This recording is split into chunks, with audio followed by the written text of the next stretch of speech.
Hello and welcome to The Name is at the End, a semi-irregular podcast.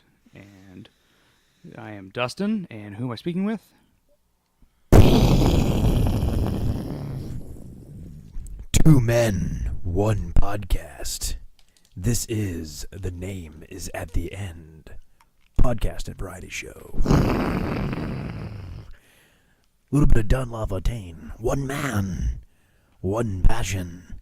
They knew that the internet had a little more room for yet another worthless podcast. This is The Name is at the End.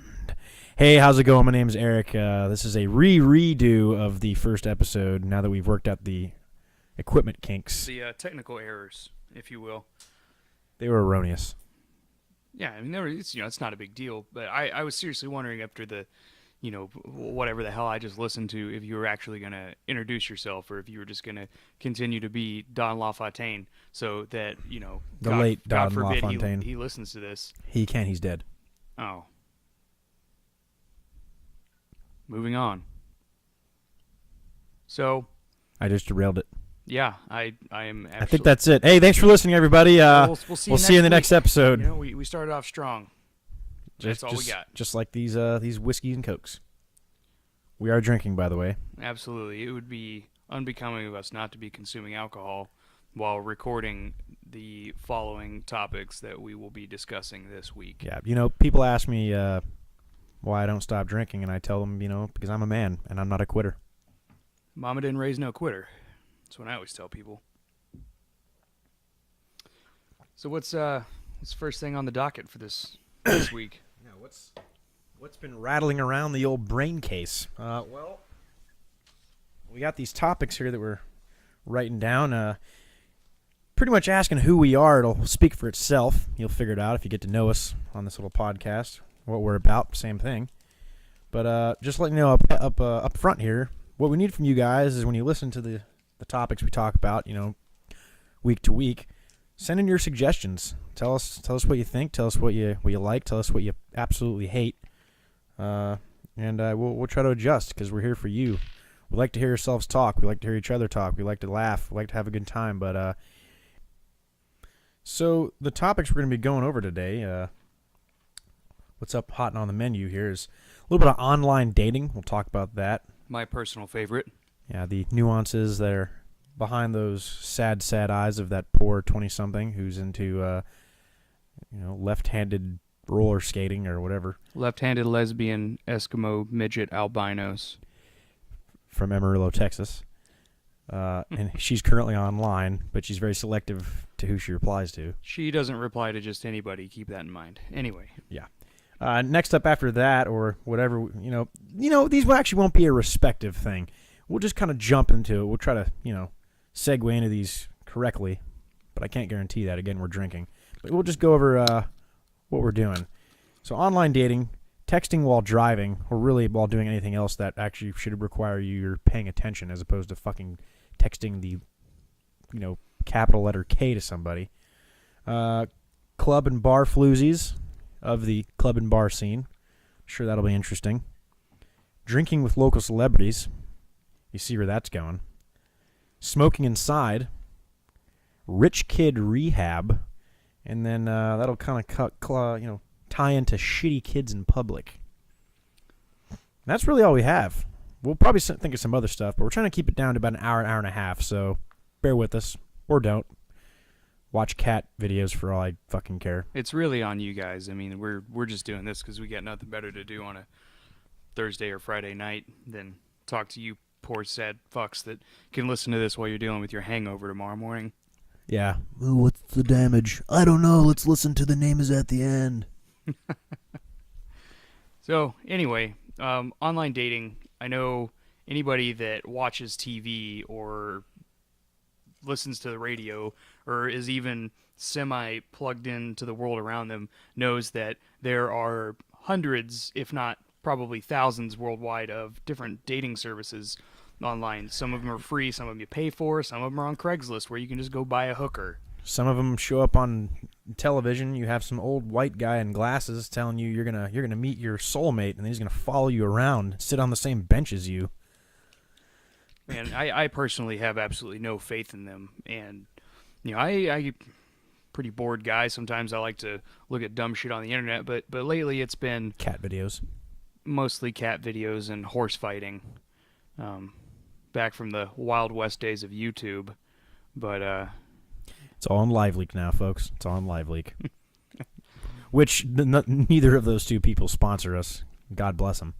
So there's a certain point in your life where you realize that you completely have lost the ability to communicate with people in a traditional sense. Be it, I honestly couldn't tell you how you go out and meet people, because that's why I'm on an online dating service. So you've resigned yourself to do this, and you answer the questions. They ask you, what's your favorite color, and you're like, my favorite color is sad, and you add in some details about yourself, and you upload a picture. Between one and suicide, how are you feeling right now? I'm feeling about Don Knotts right now, so nobody can peg that guy down. Yeah. Hey, all there is in his shirt pocket is an empty shell casing. I guess he must have finally used that one bullet.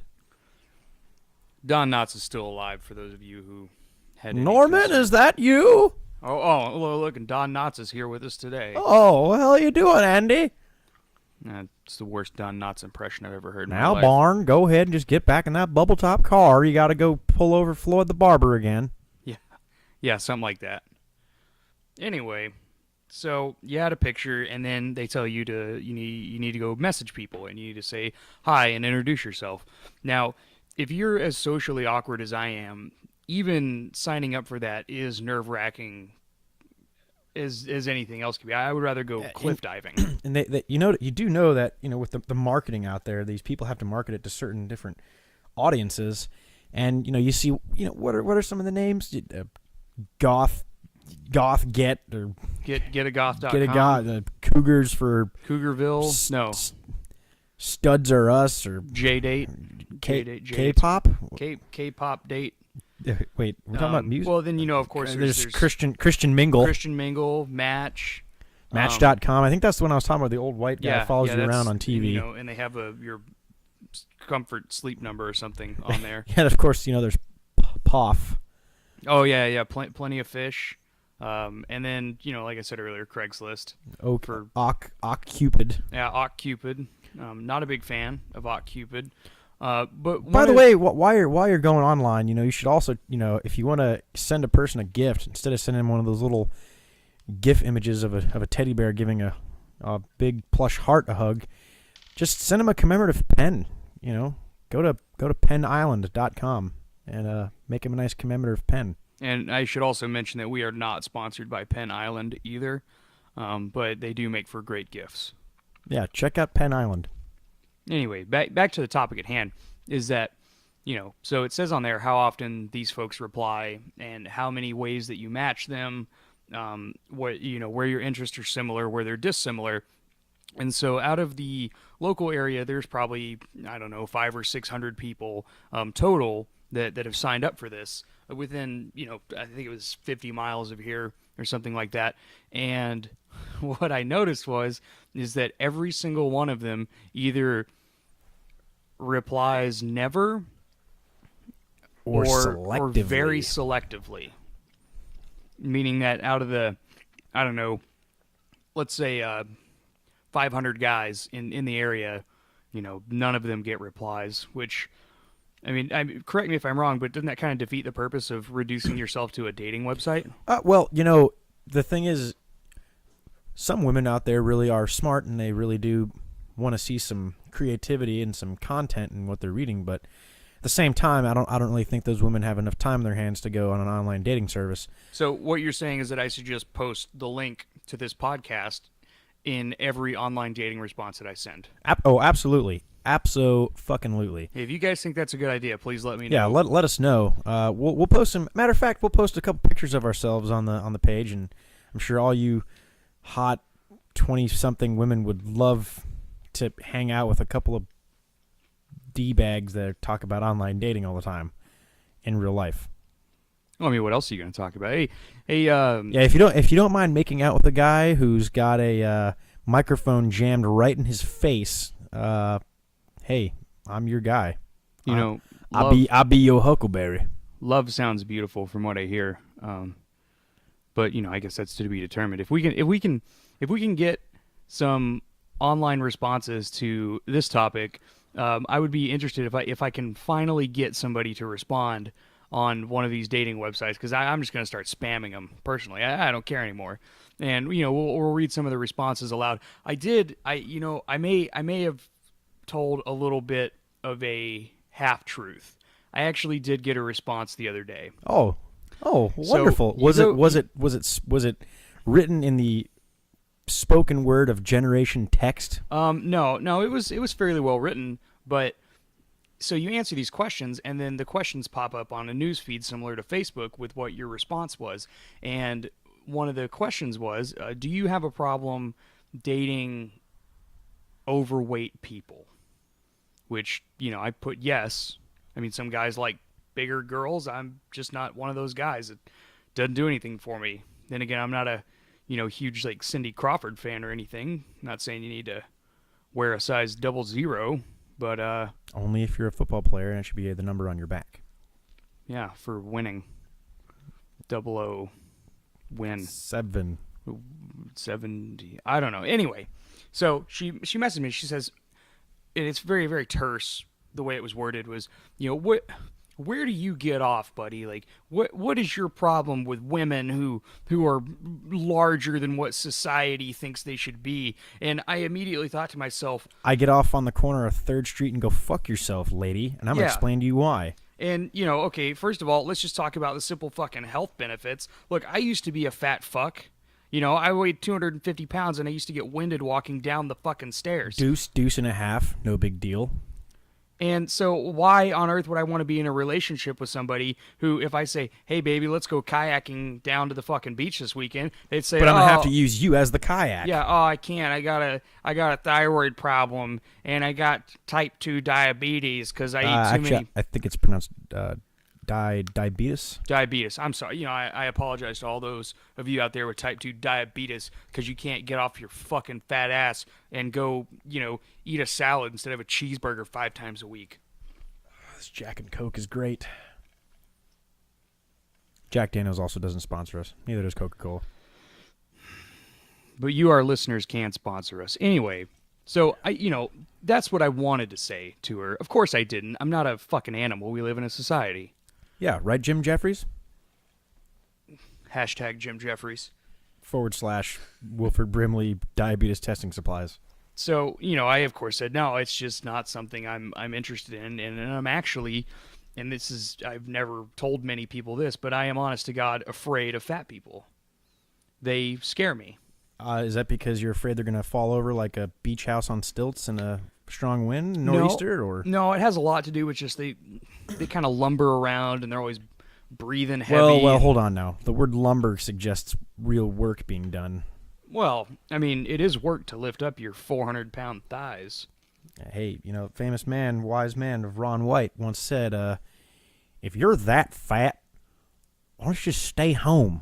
Go for the record. Yeah, because there's a certain point in time that, you're like, okay, look, I have been heavy all my life. I am at 450 pounds now. I'm disgusted with myself. Everybody's disgusted with me. I may as well make the best out of a shitty situation and go for broke.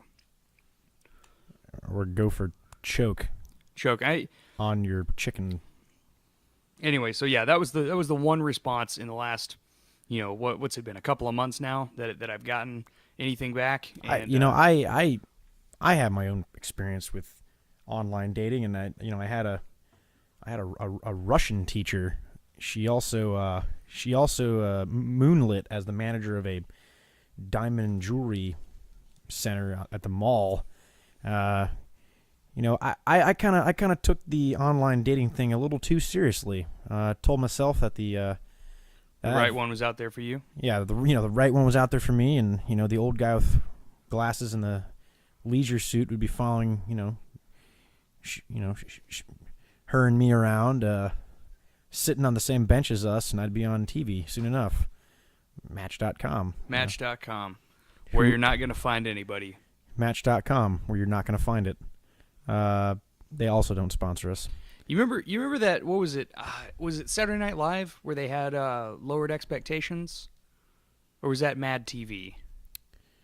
I don't know. You remember where they'd send in the videotape and lowered expectations, and then it would be some fucking sad, dumpy chick on the screen talking about how she lives at home with her fucking 40 cats, and yeah, that actually reminds me, But that's what online dating is. So that was an SNL skit from back in I want to say it was the late 90s or maybe in the mid 90s, but that is what the online dating world has turned into, where it's no longer people that are looking to go out and have a great time and live their life to the fullest. It's people who are just ready. They fucking settled.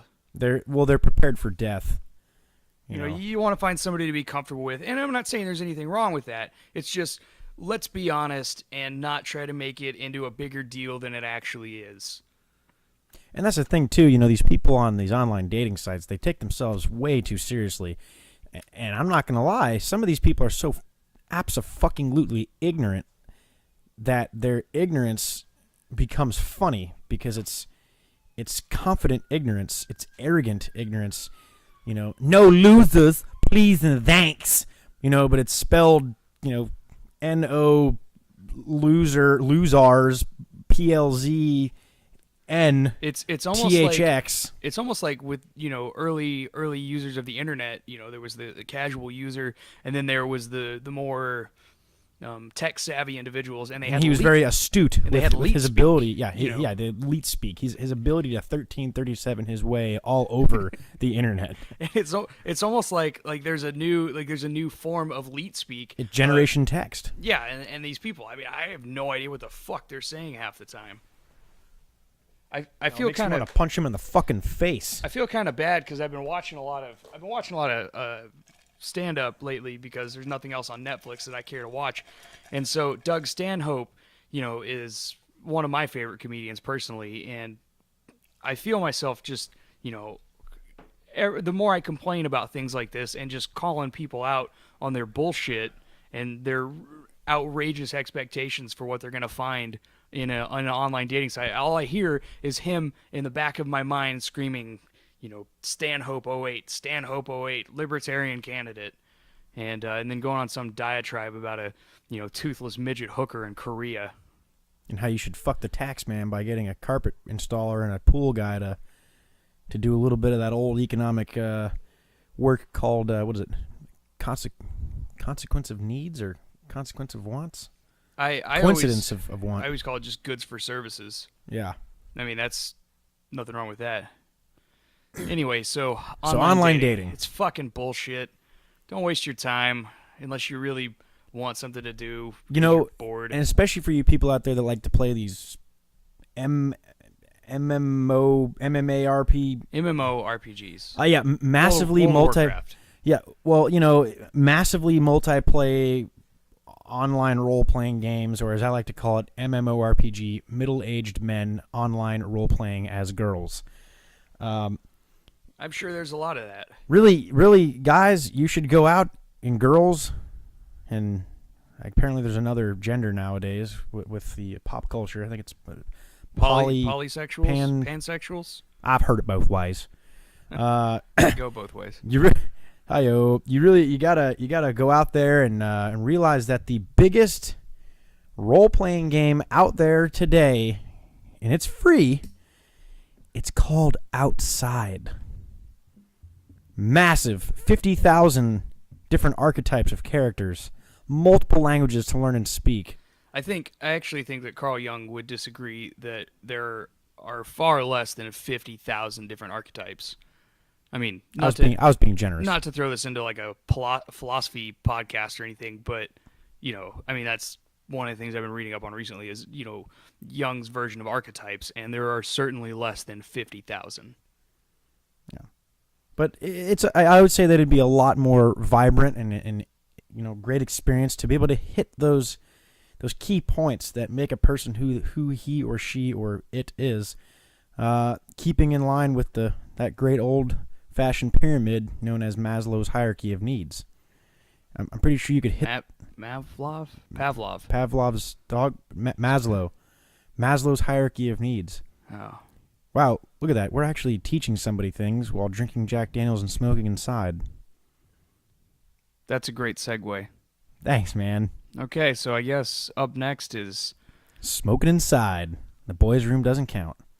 So a lot of states, New York being the most prominent of them all, have banned... Those fascist, jackbooted ass tards. Have banned smoking inside, largely in almost all public places, the only exception being if it's part of a performance. Hey, buddy, you take that cigarette and that big gulp and you take it outside. I don't want to talk about the soda aspect of it because I just don't care enough. I mean, I think smoking inside was the first egregious step on, just your slope of consumer tyranny.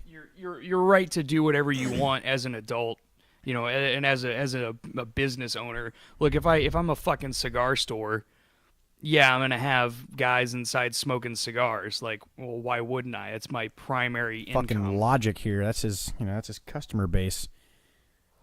Let them eat cake.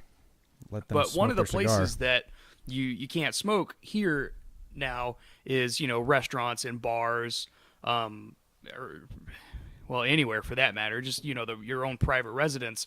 And I used to be completely against the idea because I say, well, what if it's raining outside or it's 5 degrees? I don't want to have to go outside and, smoke a cigarette and freeze my ass off and get soaking wet and, slip and fall and break my old man hips. And, and somehow a pot of hot coffee lands in your crotch. Yeah, and, now I got to sue 3 different places, the city, the bar owner, and then McDonald's across the street. That's a lot of work. And nobody's got time for that. Great exercise of your, one of your key amendment rights, but still, it's a lot of work. So I used to be completely against the idea, but then, it went into effect, and so I go out drinking with my buddies, and we're having a great time, and I go home at the end of the night. All of his buddies that he met on an online dating service. I didn't. I actually just picked them up. I like to go down to the Greyhound station and just pick guys up and say, hey, buddy, you want to go get shithoused? And they're like, so then we go. That's what texting sounds like in the real world. And LOL. And I come home after the first night of no smoking in the bars, and I wake up the next morning and I realize something is different. And what is it? My house doesn't smell like an empty fucking ashtray. It smells like a full ashtray? No, it smelled fine. I smelled like booze a little bit because I was probably still drunk whenever I took a cab home because I'm a responsible adult and that's what I do. Someone in here smells like booze. It's everybody. Oh. What are you doing? I'm not doing anything. Can I finish my story? Absolutely. Okay. So, I'm drinking inside, and Eric's doing this lip thing, because he's can't talk. He can't use words. I turned his microphone off. So now he can't talk. Did you really? No. What, are you kidding me? I haven't moved. I've been sitting in this spot pontificating. Pontificating? Yeah, it's called... Emancipating? Proclamating? It's like preaching for those of you at home. And I said, you shouldn't go ahead and go outside and don't talk to that girl on the online dating service. She'll eat you. So I go home and visit some family on vacation, and there you can still smoke inside. You can smoke anywhere you want. And I go out, with some buddies from back home, and we're having a good time. We're getting shitty, probably smoked 2 packs of cigarettes in one night, and I come out of there with a hole in my throat. Sounding like fucking Tom Waits. Yeah. Incarnate. and so I wake up the next morning, and my mom, she's like kicking me at the foot of the bed, and, Hey, buddy, you gotta wake up. Yeah, and so I'm like, oh, you know what? And she's like, you smell terrible. Like, what did you do? Like, your clothes reek. The whole house stinks. Like, get out of here right now. And it was at that point that I realized that, you know what? Maybe this whole, like, smoking ban inside is really not that big of a deal. I mean, it's inconvenient, sure, but it's an inconvenient truth that you don't smell like shit in the morning. Yeah, and, that's... I'm okay with it. I'm okay with it. And if you disagree with me, please let us know. Let us know. Let us know. Because every state's different. Sometimes towns are different. There's certain places where you can't even like smoke in a park. If you're out playing frisbee golf with your buddies or whatever. Wait, frisbee golf? Yeah, you don't play frisbee golf? No. Is that also known as disc golf? Yeah. Oh, I had a funny moment with that down in Florida. I kept throwing away the trash in what I thought was a trash can, and it was actually one of those disc golf goals with the chains on it. And I don't know. I see the little silhouette of the little man throwing the trash away in the trash can, doing his, stoic civic duty. But all of a sudden I had a real nice, happy-go-lucky hippie dude with a little backpack full of weed and frisbees going, "Hey, man, what are you doing throwing trash in there, man? That's my disc golf goal, bro." What? I mean, everybody knows the type, with their long hair and their tie-dyed T-shirts. Smelling of patchouli and other unnecessarily reeking fucking scents, aside from BO. Like hemp soap. God, can you even imagine using hemp soap? I mean, that can't be soft. Well, man, it's cool. You just put a little bit of salt in your water, and and you put it in there. And what are we talking about? Yeah. Let's go play some disc golf. It's those kids. They're usually. Hey, you can't smoke in this park. Yeah. You smell like weed. Super concerned about the environment, and then they bust out a little pocket bong and start chiefing in the middle of the park. Oh, it's cool, bro. It's all natural. Let's play some more disc golf. Yeah. So I mean, that's all I gotta say about smoking inside. I'm for it. That's a big noise. Yeah, we're looking at the computer here, and every time Eric likes to make some god awful sound effect, my computer panics a little bit, and it's twice the size. Hit the panic button. Yeah, my computer hits the panic button, and then walls seal up, and the microphones shut off. And Jodie Foster comes out of the panic room. Jodie Foster's looking at me like, "Where's all the Funyuns, bro?" And those pesky fuckers keep trying to get in the front door, but they can't. Oh, man, smoking inside. I don't even know how much we can beat that horse to death anymore. Probably a little bit more, but I don't want to. Yeah, I don't either. I'm over it. It's over. Smoking inside is over. It's done. Shell art is over. Shell art is over. Fixed gear bikes over. Chin beards over. Well, let's go talk to the mayor about that new baseball team. If you guys have never seen Portlandia, you've got to see it. And for those of you that have never been to a city like Portland, where, quote, young people go to retire, you're really missing out, because that is a segment of our population and just American culture that is so completely disconnected from everything around them that it's mind-boggling. I'll tell you what they're not disconnected from, like everybody else in this world, texting while driving. All right, so we've all done it. I mean, sometimes you probably still do it. Hell, I was doing it earlier while we were doing this segment. But it doesn't make it sitting, right. Though. It doesn't make it right. And it's fucking annoying. And it's always everybody's problem but my own. You're like, "Oh, no, I can do it. I'm fine." Yeah. No, I can stay in my lane and keep a constant rate of speed. Hey, asshole, the light's fucking green. You're waiting for different fucking shade of fucking green? Yeah. And gas is on the right. And so, you always see these people. They're the ones they're either in front of you or alongside of you, and man, they are terrifying. When you see them, they're never looking at the road. They're holding the phone, holding the phone up in front of their face, staring at it. Trying to add in a little winky smiley face to their fucking boyfriend or whatever. Oh my God. And they're like, "Oh my God, I don't know what just happened, but my sister's last words to me was the capital letter K." Natural selection, you fucking cow. Yeah, it's sad. She's dead. You're out of a fucking family. But you know what? That stupid fucking bitch shouldn't have been texting while fucking driving, because you know who she fucking hit head on? a fucking car carrying 2 little children in the back who now have permanent fucking trauma and brain damage. You ruined their fucking life. So you know what? Yeah, you're dead. Because you wanted to say K to your sister about her fucking, I don't know, Weight Watcher bachelorette party or something. I would actually go to a Weight Watchers bachelorette party. You know, lots of low self-esteem. Girls wanting to get hitched. Hey, fat girls try harder. They do. But you know what they don't do? They don't pay attention while they text and drive. You know, there's a big, probably checking your online dating profile too. There's a big campaign for, you know, people. They're like, you know, AT&T's got this big thing. It's like, I took the pledge, and there's some kid sitting next to his locker in the school where he's probably not supposed to have his cell phone anyway, and he's there talking about how he doesn't text and drive.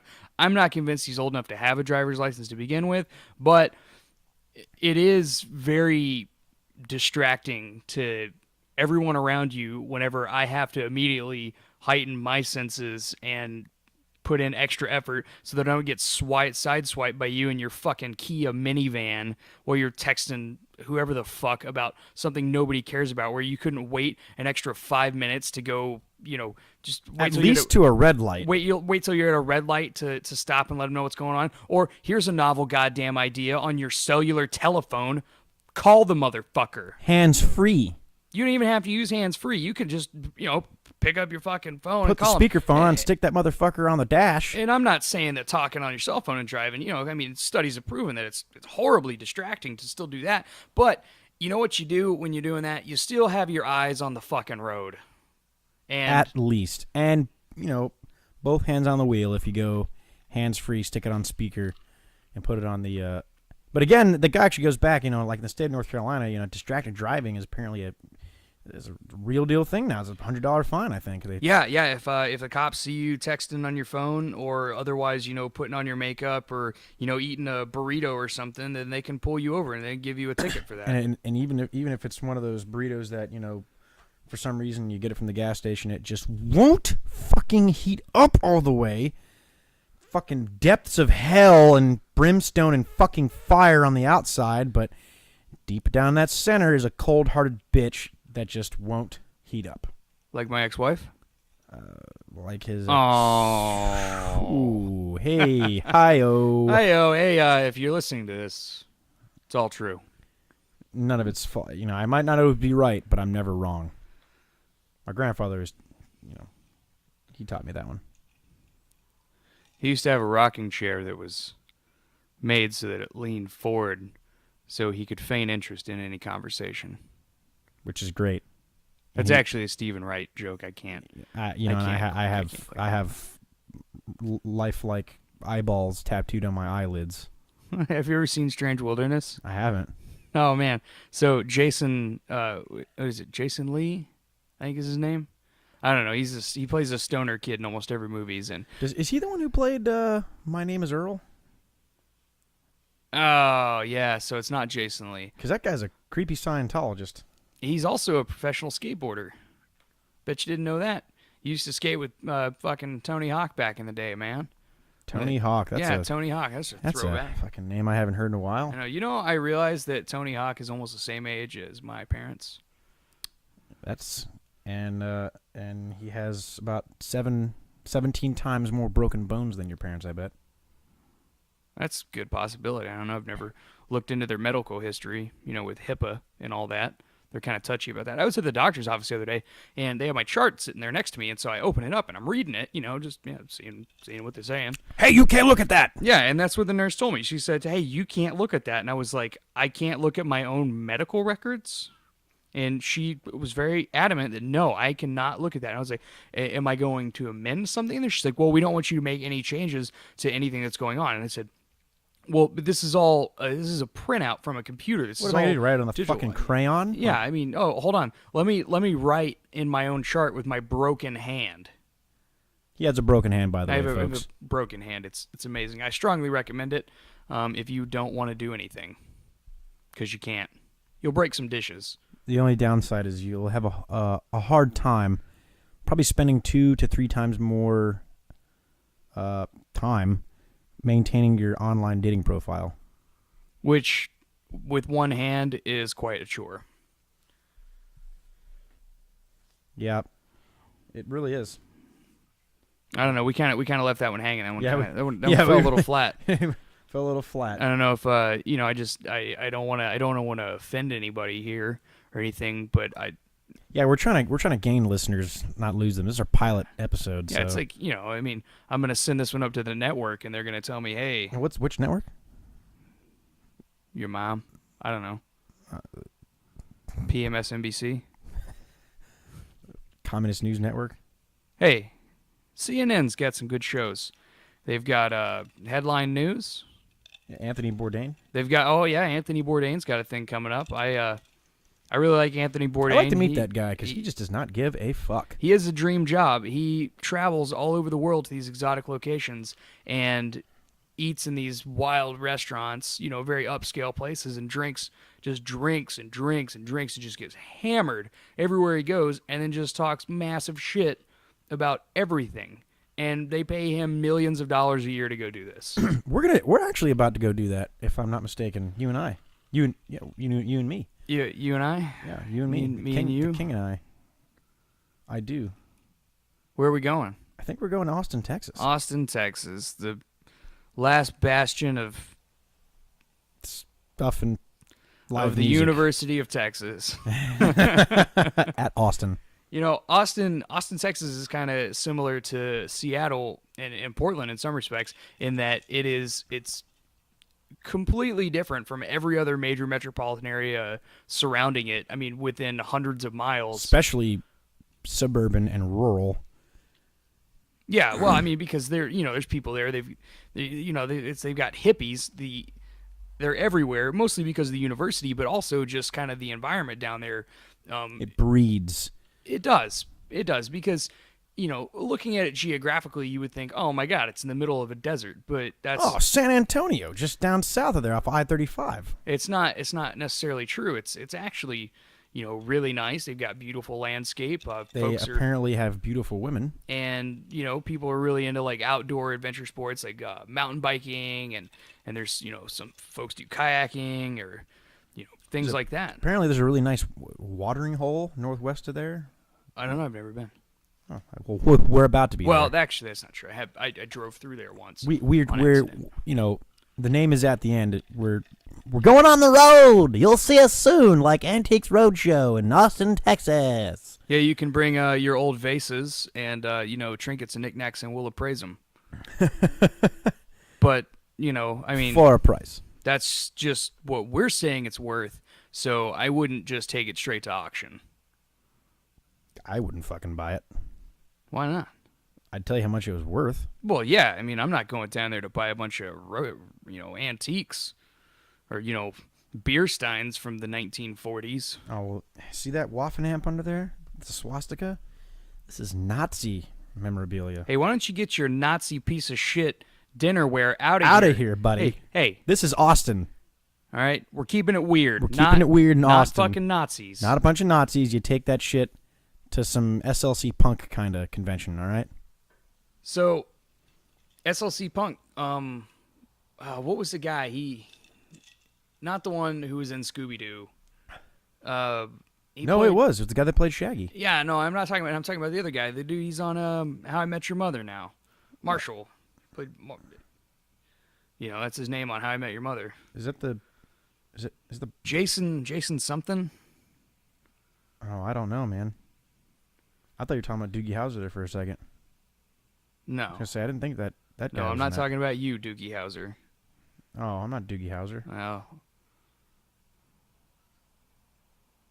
I'm certainly not Jason Lee either. My name is not Earl. But hey, Austin, Texas. We're going there, seriously. And you know what we're going to do when we go there? Like, I'm already writing stuff down because that's how I do things. I'm like Rush Limbaugh. I have everything written down in this handy-dandy fucking notebook. Which, by the way, that guy from Blue's Clues shot himself. No, he didn't. That's an urban legend. He did not shoot himself. He shot himself. No, he didn't. He went to school. Okay. He cut his wrists with a blue crayon. That is not at all what happened. He was tired of staring at a fucking green screen all the time. This is not true. I'm not going to let you drag Steve's name through the mud like this.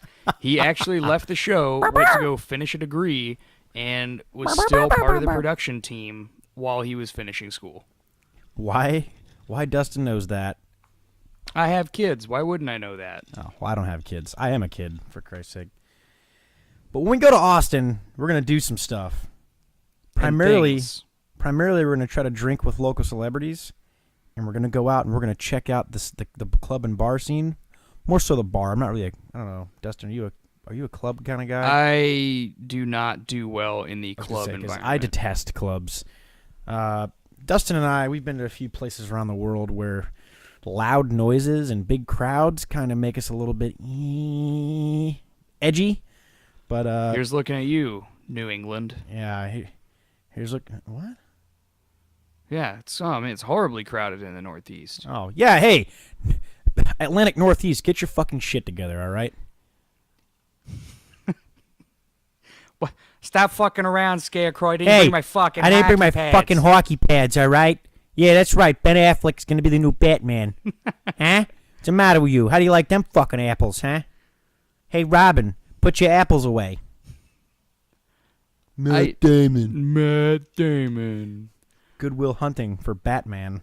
You know, I think he's going to do a fine job. Yeah, you never know. Reindeer games. Well, it's like the internet finally came to realize, a couple of weeks after that was announced, was that, oh my God, this is like meme generator, meme center, know your meme. When Heath Ledger explosion was announced, they're like, oh, that fucking gay from A Knight's Tale, bareback Joker, bareback. And so people were like, this guy's gonna be a joke. Saddle up, buddy. Turns out he did a great job. Not as well as everyone says he did, I contend, but still, pretty good job. Which is unusual because Jack Nicholson will forever be the Joker to me. Oh, absolutely. That was and still is. When I was a kid, I watched the original Batman, and there was Batman movies before that, but but Tim Burton's Batman. Tim Burton's Batman. That actually, people go back. You look past the absolute hyperbolic, nonsensical comedy aspect of that movie. That was actually a really, really good movie. Oh, it was horribly dark for the time, especially. Oh, yeah. It was depressing.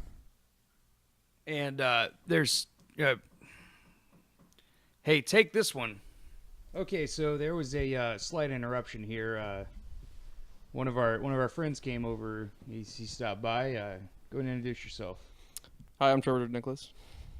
Nobody cares about your last name. I know. Fucking last name. Whatever. We were in the middle of this He's a good discussion guy, about Batman and how Tim Burton had this wild view of like some kind of dystopian, late 1950s American Gotham City.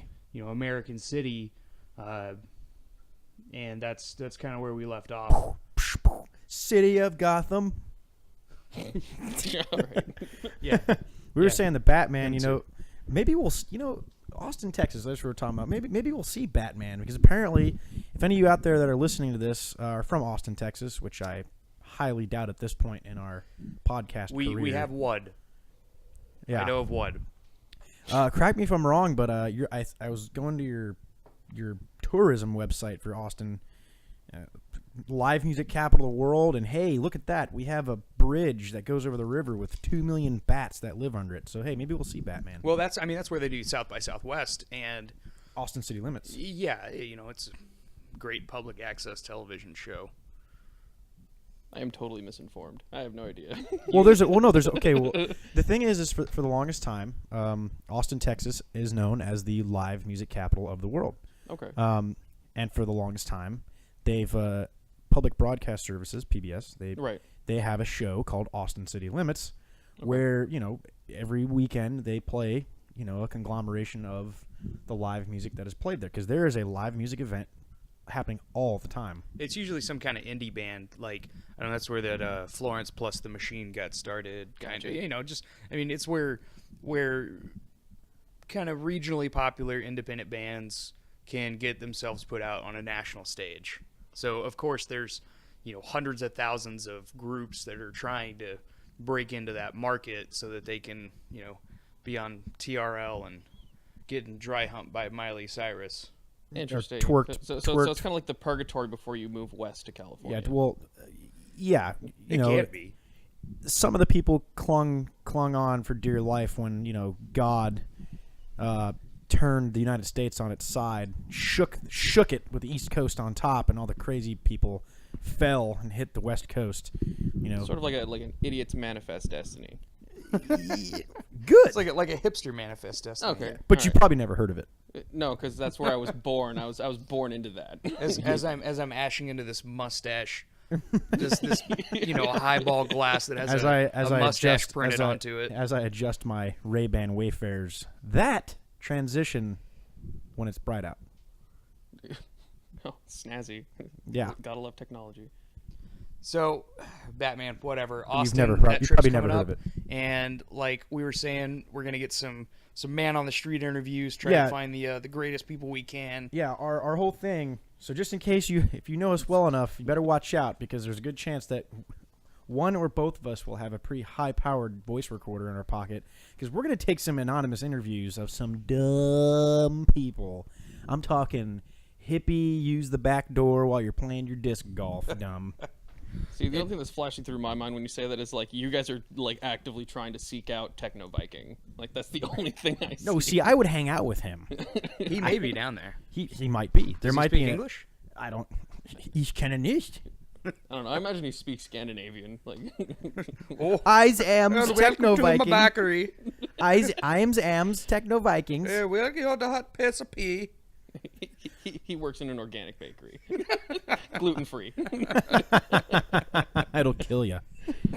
But yeah, we're gonna check out. And this is what we're gonna talk about now. But just so you know, we're gonna revisit this topic. Well, two topics: club and bar floozies of the club and bar scene, and drinking with the quote local celebrities down there in Austin, Texas. We're gonna try to do that as best as we can. So we were talking about this last night. Like I used to go out, and it seemed like every single night almost. And there are every time you go out to one of the bars, not just in this area. I mean, this is nationwide. I've had the wonderful opportunity to get hammered in almost all 50 states at this point. And one of the things I've noticed is that there's clusters of people that you go out in groups, you go out with your friends. There's nothing wrong with that. But when you go out, you either circle up like a herd of fucking elephants, and you keep the most vulnerable amongst you in the middle, or you're like a pack of fucking tigers. You just going out and Let's get white girl wasted. Please, let's not have any woo girls during this segment at all. I mean, well, but yeah. Well, the thing is that we have to go ahead and try to, categorize these different archetypes of people that we see out in the club and bar scene who are usually female. Yeah, they're awful. They're absolutely awful. Like I just saw a commercial the other night for Smirnoff Ice that's being marketed toward, the girly girl. And they have the floral and pastel colored, faux ice glass surface Smirnoff with the fruity flavor in it, and they show a bunch of really, really well done up girls meeting each other at this swank, very bright, very light colored bar. No, that's not how it works in real life. I've never been to one of those. In real life, it's hey, that'll be $5. What? Can I buy you a drink? What? What do you mean I stink? I just got here. And of course, the music that you hear is not actually it's the pirated version of the song. So at some point, the bass completely drops off, the treble completely drops off, and you just hear a barbecue Jesus mixtapes. And that's how they get around the copyright law. Yeah. Or like you're saying about Smirnoff, like anything brought to you by Pinnacle Vodka. Also, we're not sponsored by Pinnacle Vodka. Or any vodka company, for that matter. But cheesecake flavored vodka? Are you fucking serious? Like, for the what 200 kind of fat, skinny white girl? I'll tell you who it'll be. What's cheesecake flavored vodka? It'll probably be that one 22-year-old so-and-so with her albino Eskimo midget on Plenty of Fish who only replies selectively. She's probably sipping on that as she sits at her... She sits or shits at her Atari, made computer. I don't know. Did she bring that to the bar with her, or is that just like something that they have? Like, I don't know. I know. Listen, not all like Asian albino midget hookers have a Game Boy that they Eskimo. just decide to bring Eskimo. with or Eskimo decide to bring with them to the bar. Well, she's Now from look, Amarillo, Texas. We've moved on to the 3DS, fellas. Or the Wii U if you buy consoles or. Oh, that's my song. Oh, that's my song. This my real hair. No, it's not. It's not. You're not fooling anybody. I saw you get that weave put in last week. It's cotton candy color. There's nothing in that genetic fucking makeup that makes your fucking hair. Yeah, who are you? You like the fucking Nicki Minaj of the Southeast? Yeah. Go ahead and put on your fucking Count Chocula voice before you hit the hook in the song. I'm a motherfucking monster. I think that's a Lady Gaga song. I think so as well. Not that I know. Gentleman Gaga. Somebody who isn't me. Oh, who's that girl walking across the dance floor wearing a fucking piece of bacon? I heard it in passing while I was scanning through radio stations. Oh yeah, that's what it was. Yeah. It's, I don't listen to that crap. No, nobody does. Yeah, nobody. Not at all. So anyway, these girls, you go out and you try to introduce yourself. Be a nice, decent person. You say, hey, how you doing? My name's Dave, or whoever you want to be that night. Cause Hey, my name's Dave. and so you're shouting at them at the top of your lungs, and of course, I know from my personal experience, anytime that I go and I try and talk to these people, what immediately happens is they walk up, I like, put my hand out, like, hey, introduce myself, and I'm screaming at the top of my lungs, whatever snazzy pickup line I have is at the moment, like, how much does a polar bear weigh? And then they're like, what? And then so the music cuts off, and I'm like, enough to break the ice. And everybody just kind of record stares needle at me. just scratches. And I feel like I'm in some kind of breakdancing movie where I immediately just have to walk away. To go stomp the yard. See, I do it completely differently. Like, I like to be very upfront and just forward about everything that I am So on you the mean first encounter. No, it's you gotta basically be like, hi, rapey? my name's Trevor. I'm a man, and I also have a penis. Like, I like to just open the door right away. Oh, he's hitting that. So- He's hitting that rape market dollar. You wanna take me away from all this? Let me take you away Pretty from all much- this. No, I just wanted to take you to bed. Just want to take it to bed, man. Oh, Ryan What's that Gosling. shirt made out of? Boyfriend material. And Emma cashmere. Stone. Emma Stone. I want Emma to take you to Stone. prom. I don't know. I mean, maybe you guys, do you have different experience whenever you go out and you try to talk to people out in public like a fucking Person? halfway decent human being? I can Well, tell you. I just glare at them, really. Well, you're a ginger. That's like the closest thing you can get to I'm a like day actually walker. interacting with people is glaring. I'm a day walker. They're, oh, you have no soul. Actually, I have 12. Huh? There's 12 other people in this room. I just consumed every single one of them. That's why he goes home alone. Yeah, pretty much. You already have you've got a crowd. Having sex with you is apparently an orgy. That's not okay. Anyway, Wesley Pipes. Wesley Pipes. My other, I am white. I am a ginger, but I'm okay. I can cross over into other, racial avenues of approach, for sex with women because I have a tattoo on my nethers that says my other one's black. I just want to know who you hunt with a samurai sword if you're a daywalker. That's all. That's my major question. So Samurai is that leather outfit pretty expensive? Or I mean, my gimp suit. yeah, is that what you call it nowadays? You don't hunt vampires these days. You just wear your gimp suit around and carry a samurai sword, and and you just glare at people at bars. Is that why? Yeah, and I glitter bomb them. God. God, no. Anyways, but my personal experience is I interacting give with. free sternum piercings. Great. That's nice. Dermals. There Derm- you go. Anyways, but like talking to women like in a bar is completely like out of the question. I've never succeeded in that whatsoever because apparently like the whole like perspective they have when you see a guy or they see a guy in a bar is like, this dude's trying to have sex with me. Like right off the bat, like you could be the most unassuming and nice dude, but unless you fit the archetype of like I'm gonna sleep with him after 5 seconds of meeting him, you're gonna lose. Oh, he's a peacock. My successful like interactions with women have been at airports. Really fucking crazy. I can personally attest to that. Yeah. It's true. Yeah. We met I mean, this girl's never gonna listen to this, so what the hell? Because she's dead. She's not dead. No. But when I tell you the rest of the story, you're going to feel bad about that comment. She was actually from I will. Rwanda, of all places. Okay. There was a genocide there about 10 years ago. That she Genocide? escaped. Wow, Jesus, 20 years ago There's a now. genocide happening everywhere. She escaped it, by the way. Yeah, her parents for were her. well-to-do, and she doesn't look black at all, so she escaped. She did have nice dark skin though. She did. Beautiful gal. So we go to the airport, right? We're going on vacation to visit family and stuff. Trevor's and Nubian princess. and I am super hungover. And so, we're first of all, we're late getting to the airport. Shocking. Whatever. They give us new tickets, no charge. And so I lay down. We have like an hour and a half to kill. And I, rather than be like a homeless guy sleeping on all the seats, taking it up, I just find myself a nice comfy spot on the cement floor with an 1/8 inch of carpet on top of it, and immediately pass out for probably an hour. Commercial about grade. an hour. Commercial grade carpet. And when I wake up, I look over and Don Juan over here is chatting up this lady, and I was completely dumbfounded. Talking about disc golf. No, not at all. Not at all. What? So how'd you pull that off for those of us maybe in this room, maybe For the layman in here. maybe listening that aren't so comfortable just putting yourself out there. Like what how did that happen? Really, I just tried to find first of all, I obviously found her attractive.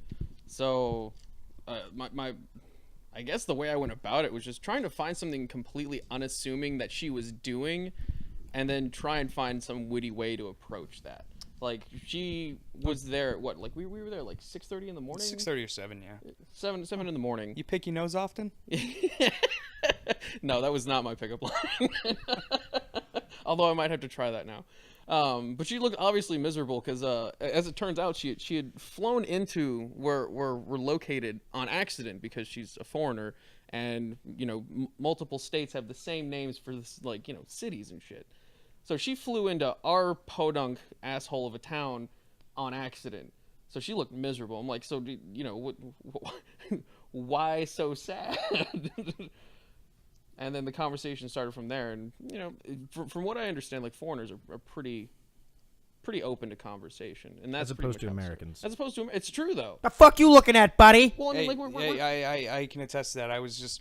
We were going to grab some talking about lunch that earlier. just before this recording, and I was ranting and raving on the way to the car and then in the car about hey, these people fucking mean mugging all the time, like fuck you looking at, buddy. And it's just I think most Americans are that way, at least in this area. It seems that the New York City fucking ground level Manhattan mindset has spread like a herpes. Yeah, but see, that's the thing though. Is if you go to New York and stuff like that, if you get involved in that bar scene, apparently, if they have success with their own little cliques of people, and that's what it is. But you ain't part of that clique, buddy. We don't associate that that way because our job doesn't allow us to really. But I mean, if you get into one of those little cliques of bar people, the whole relationships that happen in there between men and women is extremely incestuous. Oh yeah, well I mean, yeah, of course. yeah. Look at our own little circle of friends. Hey, did you hear fucking Joey's dating Todd's ex-wife and yeah, she's tunnel buddies with 30 other dudes. Yeah, and, so you run into that anywhere. Todd turned gay. Now he's playing tummy sticks with Jim. Jim's gay. He wears flannels. Was that a fucking It should have been a cue for all of you. Oh, Bob just got married too. And it's like a funeral. Oh, he was so young. That's tough. We need shots. Don't worry. In a couple of years, he'll be back on the market. Yeah. Oh, give it time. Oh, divorce.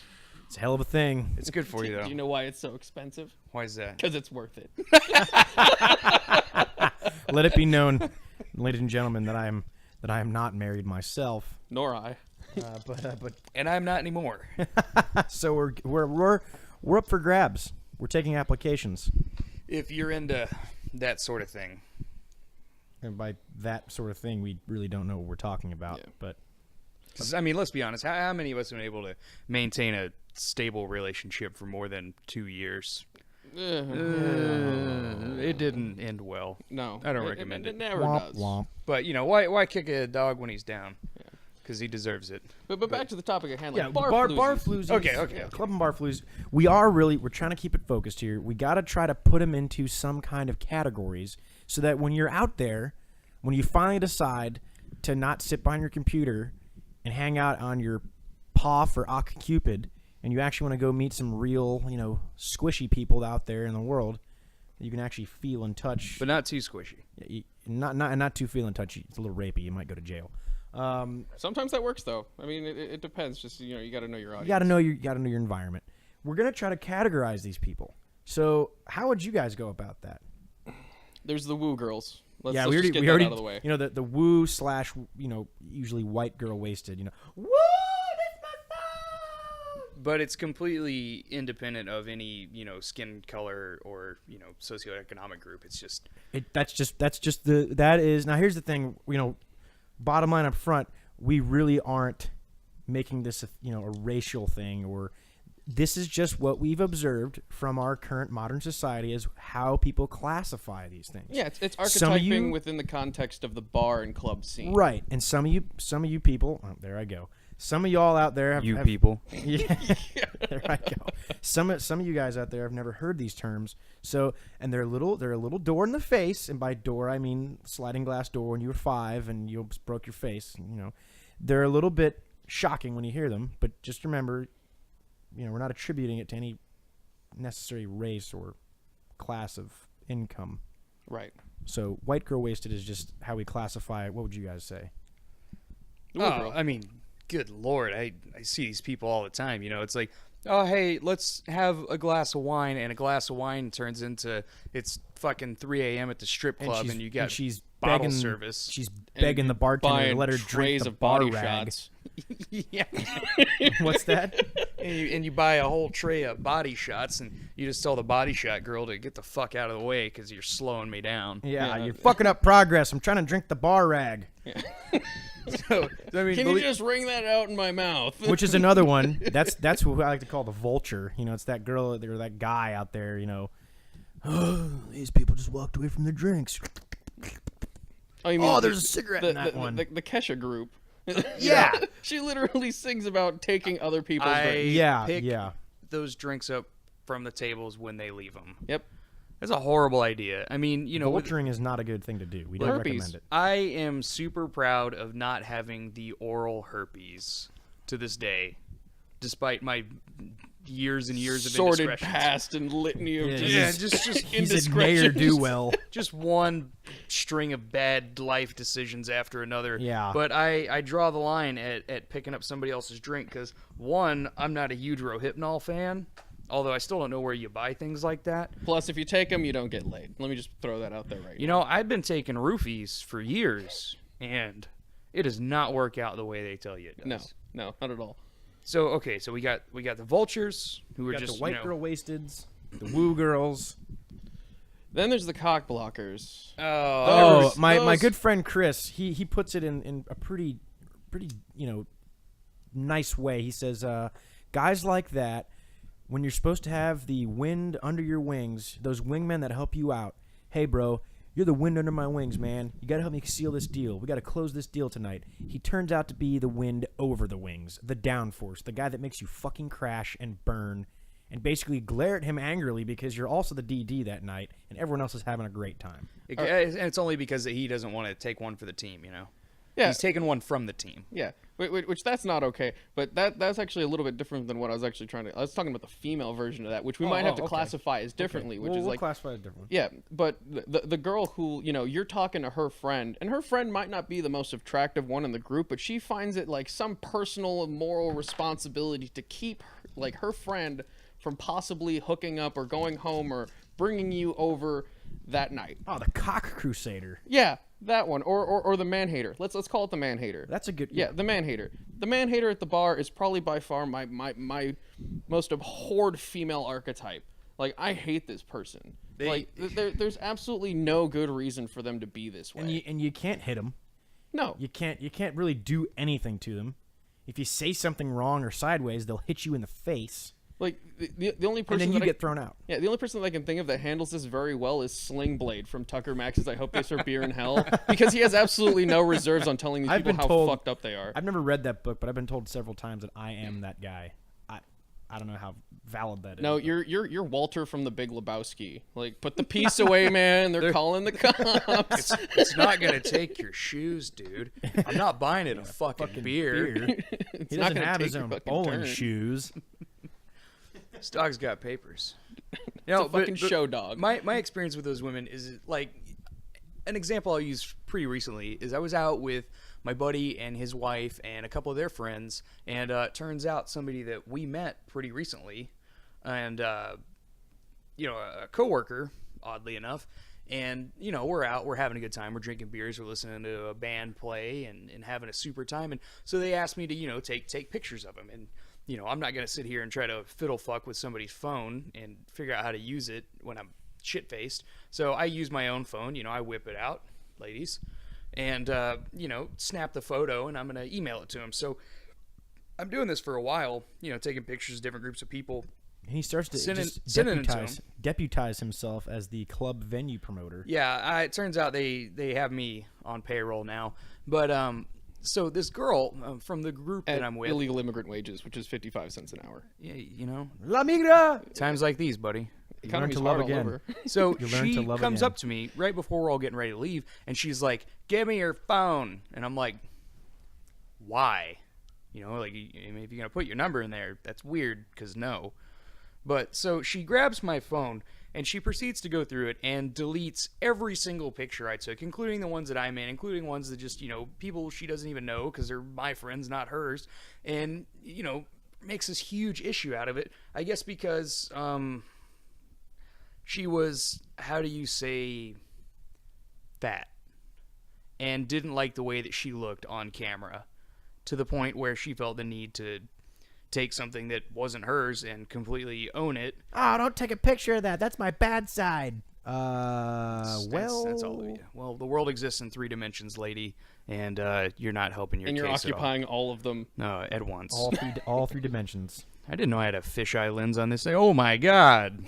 Holy shit, lady. So yeah, I mean, Her chins look like a staircase. So she that night was like the cock block of the group that I was with, because there was a lady that I was not obviously going to take home and sleep with, but we were talking and having a good time. Maybe gonna go grab a coffee or brunch the next day and drink some mimosas and See what happens. See what happens.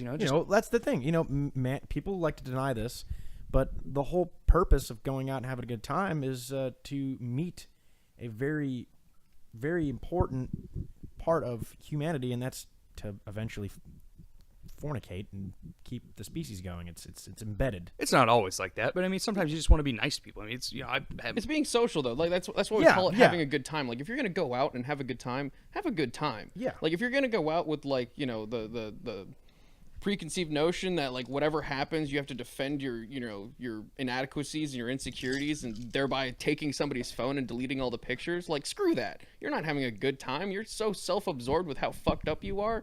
Like stay home. Don't Go for the record. Yeah, go for the record. this man. girl was probably halfway to the record. Ooh. Yeah, it was rough. Ooh. And if you're listening to this, it's Maybe all she true. should take up a more physical activity like disc golf or something. Yeah, well done. So She when could- you she were in could- she grade could probably school- drink you under the table, but Gunther wasn't having anything of that. Oh Jesus.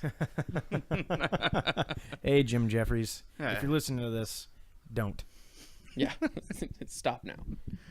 Oh no. So I mean, are there any? Well, okay. So there's a group that we kind of forgot about, and this includes Well, a we've lot been of guys. focusing on the negative though. That's the this, thing. but this is one group that I consider to be the positive, and that is the wallflowers at the bar. Yeah. Which is actually what I am. We're talking about girls. Yeah, no, of course. I mean, it doesn't have to just be let's girls. specify here. We're talking about wallflowers, Eric, not introverts. I'm not an. I'm an ambivert. Really, I am. You're an ambivert. I'm a little bit of You both. swing both ways. Oh yeah, like a pendulum, baby. Fucking queer. You fucking queer. What do you order at the fucking lounge or the bar? Cranberry juice? What are you on your fucking period? And just to be clear, there's nothing wrong with gay people. They're fine. They're easy to pick on. They're very self-referential and Extremely loud. Oh, But Oh, I mean, buddy. look at what just happened. My 2 good friends just picked on me. So hey, dish it out and give it. because he's a gay. Wait, what? Oh no. Oh. Oh. So and Well, you know what, there's- bitch? Fuck you. Oh yeah, let's get some shows.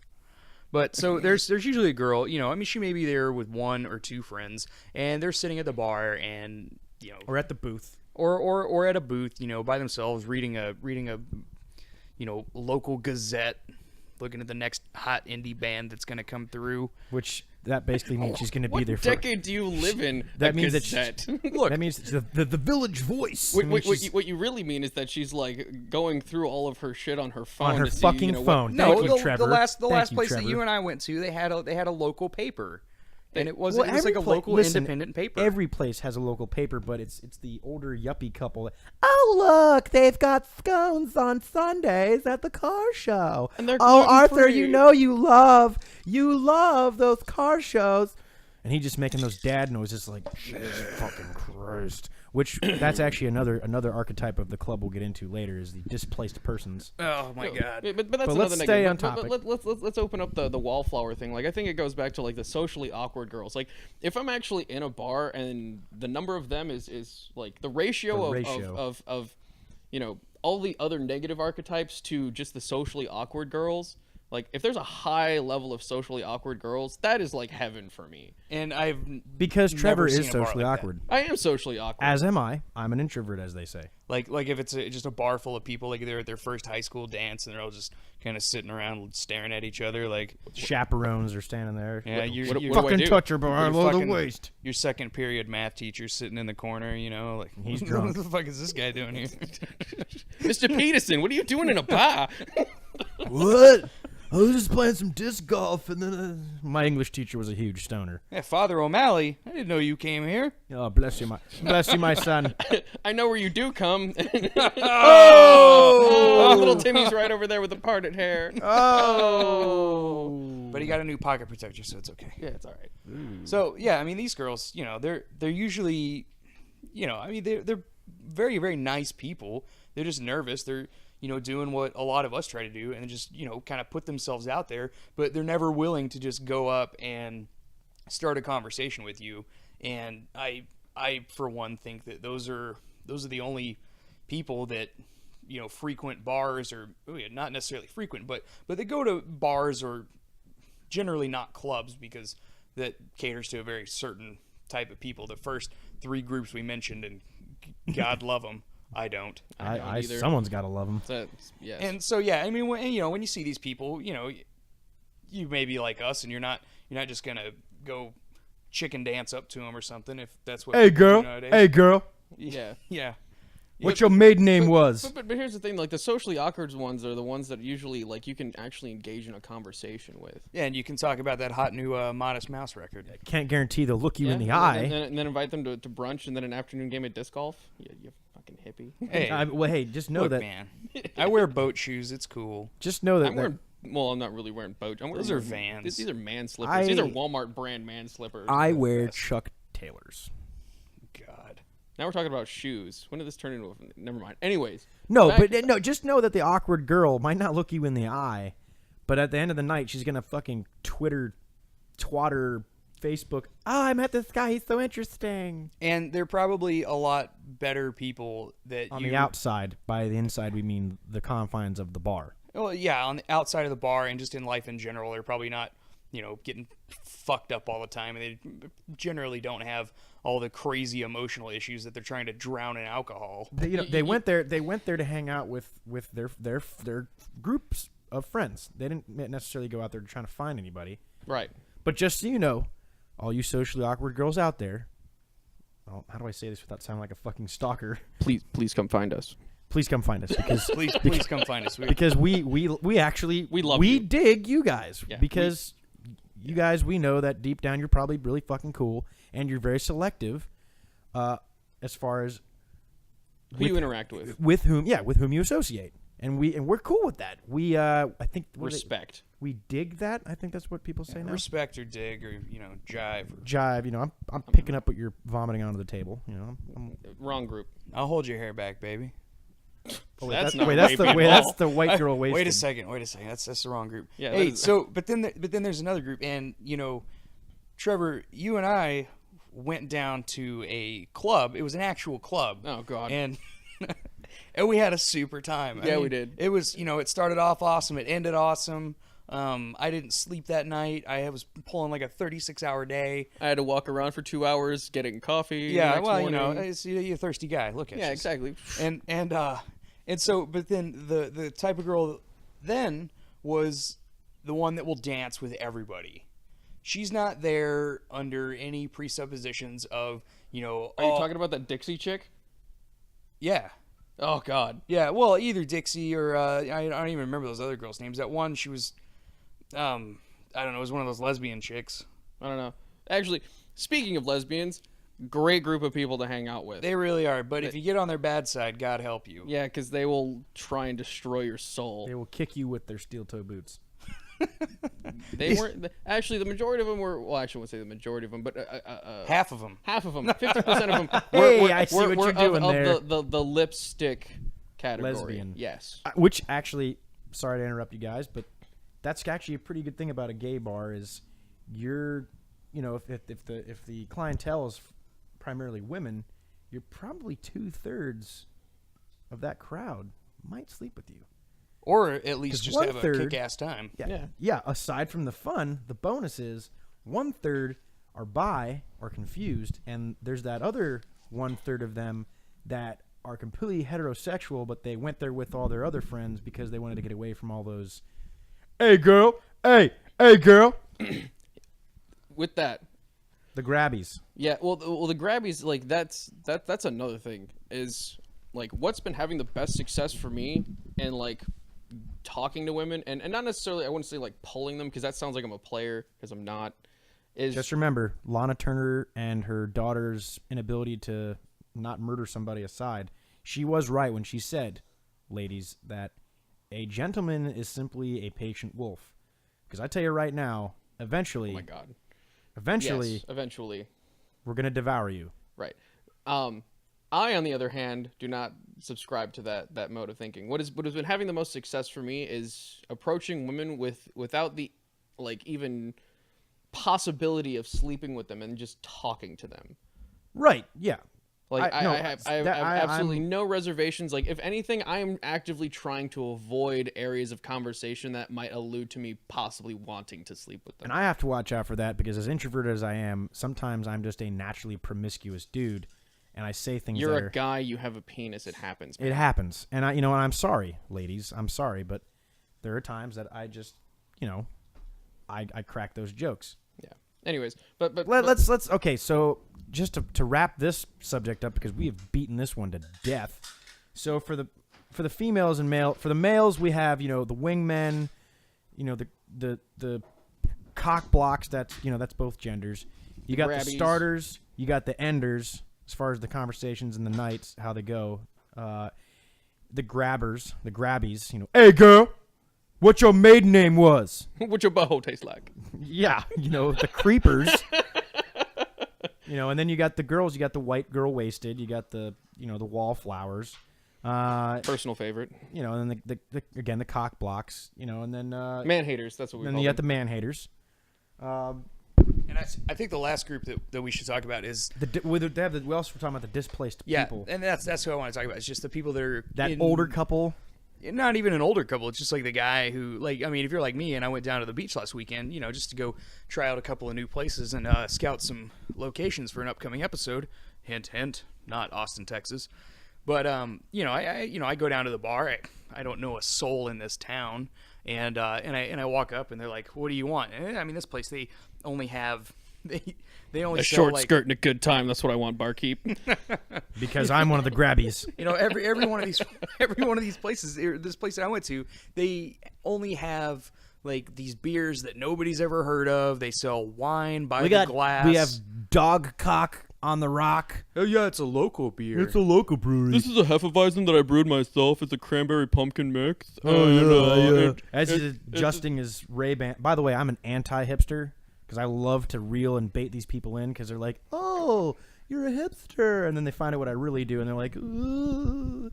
But the guy's out there. He's adjusting his horn-rimmed Trotsky glasses, and he's like, "Oh, you've probably never heard of it." No, you're right. I've never heard of it. Now give me a fucking Yingling. So it was so dark and moody in there that the only thing that I could read from where I was sitting, because it was completely packed, was mead. Which it's pretty good. If you've never tried mead, it's arguably the oldest alcoholic beverage in the history of mankind as we know it. At least in Western societies. Right, in Western society. Which, let's be honest, it's all that matters. It's, because North Korea is not best Korea. No, God. Anyway, so I go down there and I order I order at the bar. I didn't buy the bar. I tried. They wouldn't let me.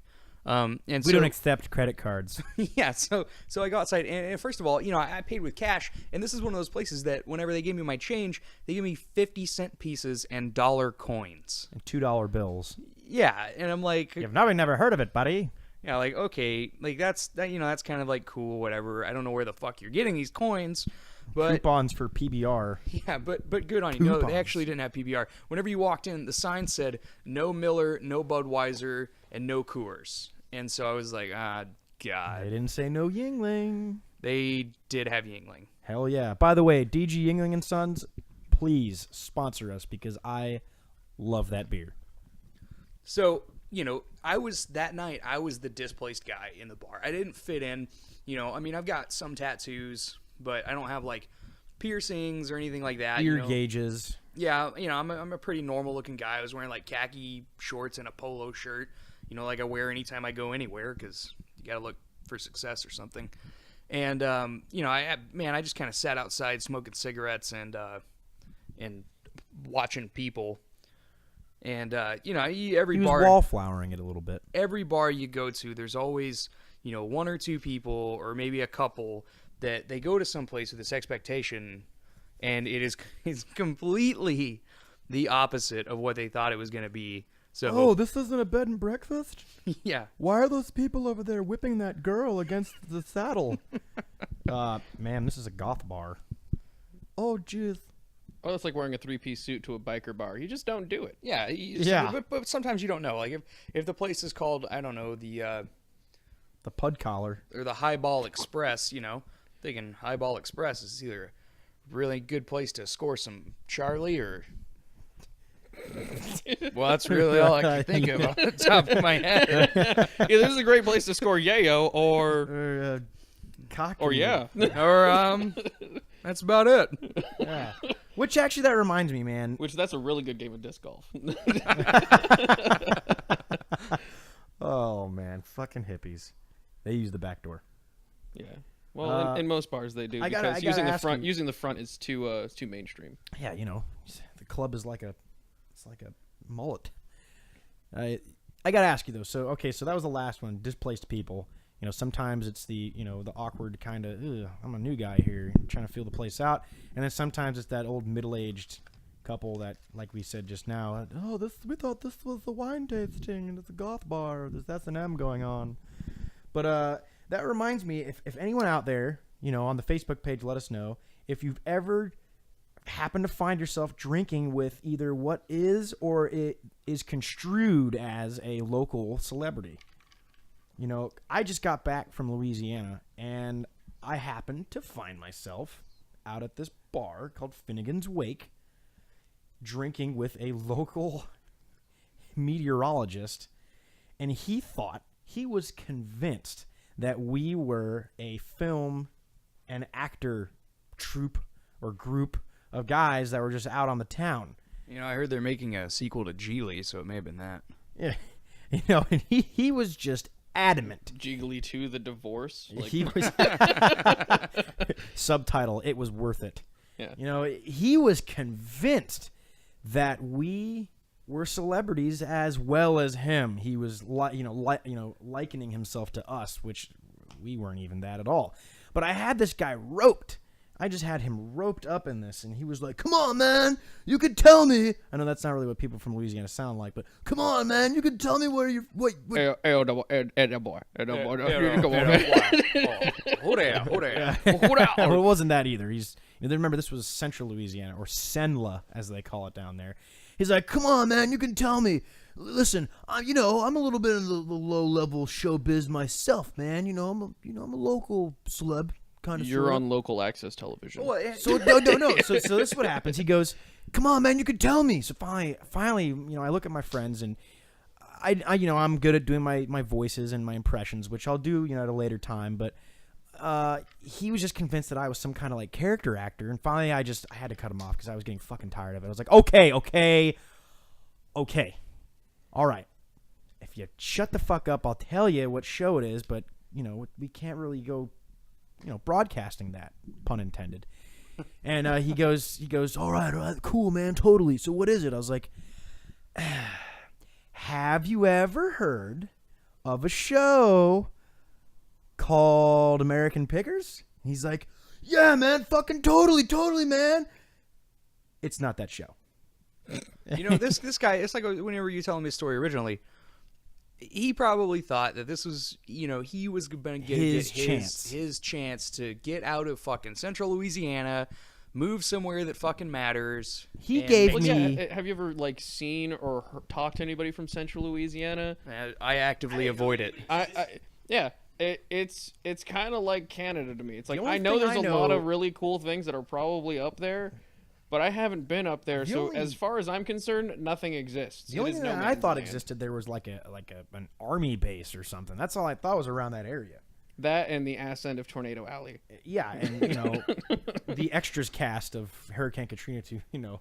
Where it was where the Colony season 2 was filmed. But this right here, I'm flicking it right now. I'm not going to say his name over the airwaves, but I'm flicking this. This is actually his business card, and on the front it has his news channel and CBS and NBC. Apparently, there's such a small fucking town that they have. I guess it's on more than one channel, but he has, you know, meteorologist, and it has, you know, his information and all that good shit. On the back, it has his personal cell phone that he drunkenly fucking scribbled. He's like, "Come on, give me a call one day." Now we kind of thought he's a little bit grabby. You thought he was a gay. Again, saying A little nothing is wrong with the gays. But hey, overall, man. But keep it in your pants, buddy. Yeah, but hey, overall, man. You know, on that realness tip, he was a cool dude to drink with, funny guy. He met us, he befriended us or acquainted himself with us by jumping into a little comedy act he did doing the gay guy voice from Family Guy. Oh no! That's Toby. He came out of the bar and he immediately knew who we were talking about. Right. He was a cool dude, but he thought he was a celebrity. No, bro. You went to cloud school for a couple semesters, and now you're in front of a fucking green screen pointing at nothing while looking at a TV on the side of your little area. And if you guys, you know, I mean, depending on how many of you folks decide to listen to this or subscribe or like the page, you know, it is a very real possibility that we could, you know, have a call in with this guy, and not to poke fun at him anymore, but I mean, this would be a certain expansion of his level of celebrity. Celebrityism, Potentially. It's potential. You know, there's In the potential future, in the energy, future. and then there's kinetic energy, and right now he's not the latter. So well, he's just a weatherman. As of yet. Well, And we're nobody's. At the very least, it could just be some comedy gold. Yeah, and he actually really was a funny fucking guy. Like, he was funny as shit. But What do you mean, like funny ha-ha, funny funny like a quee? fucking clown? Yes, actually, he should wear a clown What did you go down to Louisiana meet? wait. Joe Pesci's yeah, exactly. bastard son. You met Joe Pesci. Spider. Give me a fucking coffee. Not wearing my hockey pads. Batman? Fucking scarecrow. Joe Pesci's Batman? So that was your local celebrity. That was experience. my recent one. Yeah, I'm Okay. sure you guys had. you know, your own. you know what, Trevor? I believe you met a local celebrity or two in your last adventure. All right, so I was out in California, and I went to a rather famous bar called the Rainbow, and this place has been frequented by fucking everyone.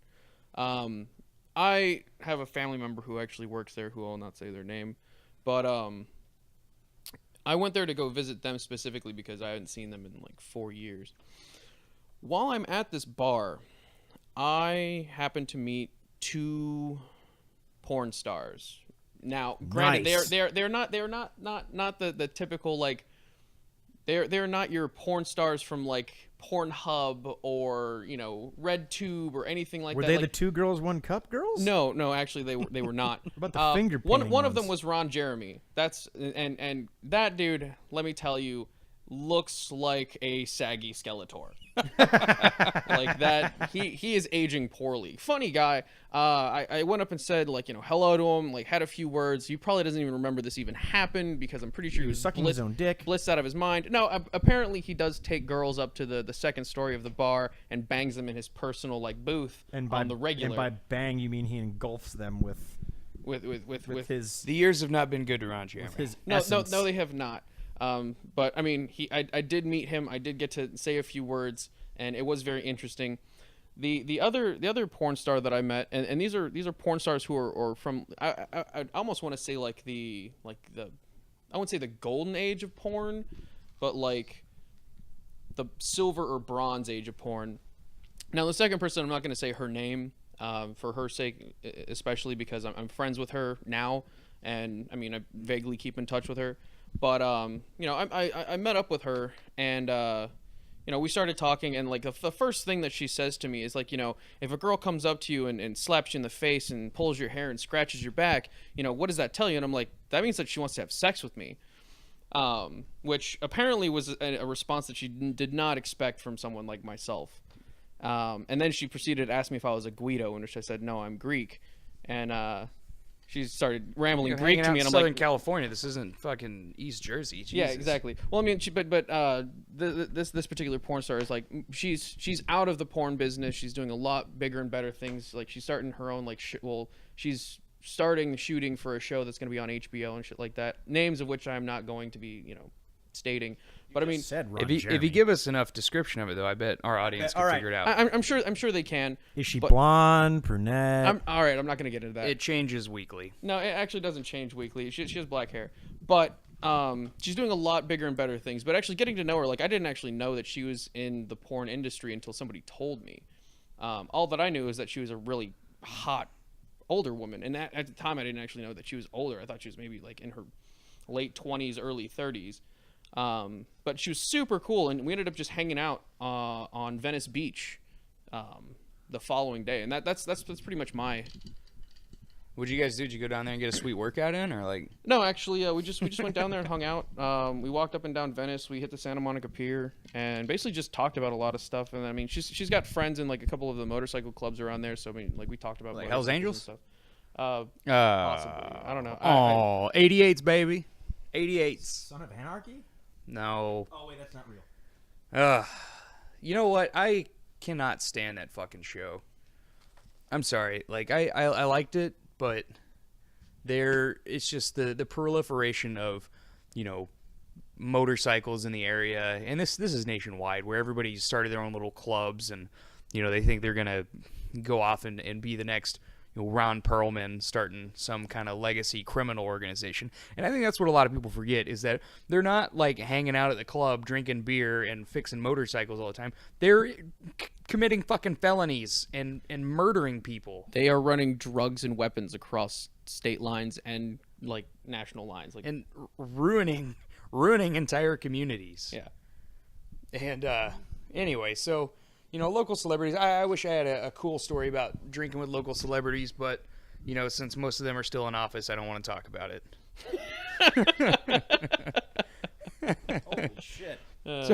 So you know, along with these motorcycle clubs, you know, it can be a pretty testy area, and there's, like I said, there's a lot of crime involved, and you know that's one of the things that I'm pretty weary of, is just the crime in certain areas. You know, I go down to the gas station to buy a pack of cigarettes or something, and you know, and I got to worry about keeping my peace on me, because you know God knows what's going to happen. I'll tell you what's going to happen. You're going to have a guy show up in his Toyota Tundra, dressed like he just got back from a goth convention, open carrying a baby Glock, keeping his sunglasses on indoors. Oh my God. Well, This happened earlier today. We were down at the gas station. down at the corner store, we were At the some corner brewskis. store, getting some pickles. Get some pickles and some since, milk. You know, we're in the southeast, some pig's feet.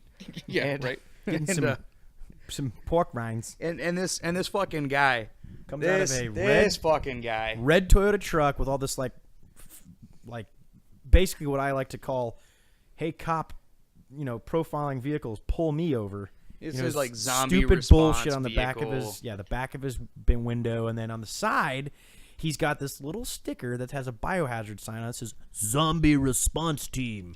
Hey, buddy, 2007 called. That fad is over, bud. Also, congratulations on buying Hornratty, who are not sponsored by Hornratty's zombie ammo, because you get one of those with every purchase. You mean Hornady? or It's Hornady, Hornady. whatever. Hornady. Hornady. Great. Hornady Ice, the new beer that I'm going to be. Oh my God. I'll tell you this though about ammunition. if any of you out there are watching the price, just want you to know that the price of ammunition has been inflating for quite some time. It's gone down a little bit, but the inflation rate is still there. Just so you know. Kind of like Eric's ego. Well, I don't know, man. That's more like a balloon with a hole in it. Balloon not. It's not quite to popping, and it's not making fart circles around the room. It's just kind of steadily it's like a hemorrhoid. It's just maintaining shape at the time until it finally collapses or breaks. Yeah, it's like that. It's like that get well soon helium balloon that you put in your closet and forgot about, and now it's just kind of meh. Just So- sad, so- and- so sad But and no, fl- just sad- so everyone knows, sad and flaccid the like my sex Hornaday, life. that Hornaday's ammunition is actually on back order right now, from what I understand, because there's just so much that they make specialty for, and their clientele is law enforcement, military, the savvy hunter, the home defense guy, but they're actually on back order. Correct me if I'm wrong, anybody out there listening, but last time I checked, there's a lot of ammunition that's out of stock for Hornady. Now, back on FM radio, where the rest of us are hanging out, not Yeah. talking about local farm prices and what's The going end of the on world. with the firearms market. But the guy he was open carrying a baby Glock. And this pistol, and if you guys aren't firearms enthusiasts, Wait, you're talking about like a baby Glock will more or less fit in the palm of your hand I know. if you're a normal sized person. Which he was. And this guy, so he walks in. First of all, he's got a vest and a short sleeve button up shirt on, with And it was like vest a over it. half-assed punk vest. Yeah, I mean, he had his little studded bracelet from Hot Topic on, and so the guy That store's walks. still around. That store's still around. They mostly sell like Kesha T-shirts and stuff these days. So He's the guy, the kid was a figurehead for this company. so I the remember guy- when I had a blacklight poster in my so the room. guy walks in, right? And he's got like put a black light on in my room. like not a beret, but like a old timey. It was like a half-assed fedora. yeah. I mean, that's what it was. Like like he's like working a bowler hat. A little bit of both. kinda like in between It a was like a fedora and a bowler fedora hat. with the back flipped up.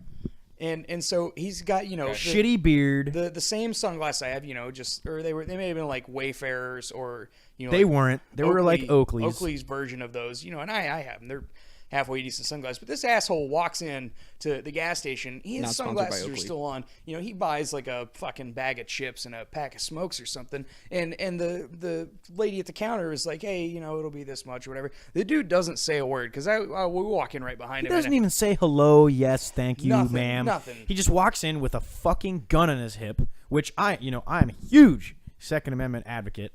But, bro, if you're going to wear what should be concealed, conceal it. Because I wanted to walk up and I wanted to go, hey, buddy, is that your wife's gun? I wasn't so much. No, this is exactly what you said. Like, hey, bro, I thought beepers were totally out. Like, I wasn't so much concerned about like the gun he was carrying, just is the demeanor of the guy. So he walks in, Yeah, sunglasses on, walks up to the counter, it's just like meh, meh, meh, meh, and the He lady didn't even hands him- talk. and she gives him, he pays for his thing or whatever. He doesn't say thank you, have a nice day or anything like that. He just mumbles nothing. Like I didn't even see his lips move, and then turns around and walks out like he owns the goddamn place. Yeah, and the other thing is, in this state, I think it's a felony charge to wear a mask, anywhere in public. But obviously he wasn't doing that. But he had a shitty beard, and he was wearing a low-sitting hat over eyes that were completely covered by dark sunglasses, and he has a fucking gun on his hip, folks. I have open carried, and it's completely legal where I live. But if you're going to open carry, try to be decently dressed and act like a civil person.